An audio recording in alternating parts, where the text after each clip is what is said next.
Randy Harris, age 27, married, 2 children, college degree with honors, 4 years a Dallas cop. Harris's anti-drug work lauded by superiors and his community. But 2 Southeast Dallas drug dealers have branded Harris and his partner Swanee Davenport dirty cops on the tape. Today, on the stand in his own defense, Harris admitted he and Davenport waged war on this Southeast Dallas crack house operated by drug kingpin Maurice Green. We went there to make arrests, to make life as miserable as possible for Maurice Green, testified Harris. Under questioning by defense lawyer Peter Lesser, Harris said the hard-nosed tactics paid off in November of '90, forcing Green into an agreement. Harris, myself and Officer Davenport were not to bust his drug house. He was to become an informant. Harris said Green made good on the deal at this South Dallas gas station, where Green delivered information on other big-time drug dealers. But in testifying for the government, Green spoke of another deal, of Harris and Davenport collecting more than $35,000 in protection money, allowing Green to keep his crack houses operating. What was Maurice Green's motive in helping the government prosecute Harris and Davenport? Former friend Darlene Wilson. He said he was going to set them up, get even with them for losing so much money. In this case, where the physical evidence is so sparse and very circumstantial, the credibility and believability of the witnesses weighs heavy with the jury. And in that respect, so far, the defense appears to have a decided edge. Government prosecutors want the jury to believe that Swanee Davenport and Randy Harris were 2 of the most crooked cops ever to go on the drug beat in South Dallas. Today, the government called yet another drug dealer, a convicted one named Mark Frazier. Without much coaxing, Frazier admitted to operating 2 highly lucrative crack houses in this southeast Oak Cliff neighborhood. But to keep them open and himself out of jail, Frazier said he had to pay off officers Harris and Davenport to the tune of $2,000 a week to leave his crack houses alone.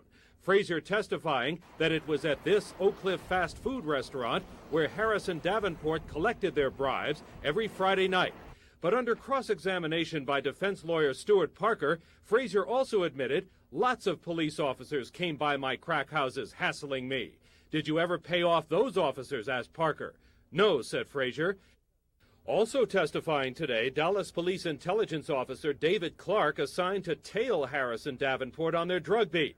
But Clark says he never saw the pair accept any money, drugs, or guns. Late this afternoon, the government rested its case.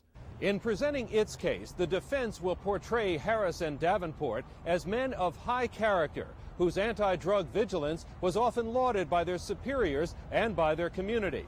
At the same time, the defense will attempt to paint the drug dealers who testified against the 2 former officers as low-life criminals without any integrity, simply out for revenge.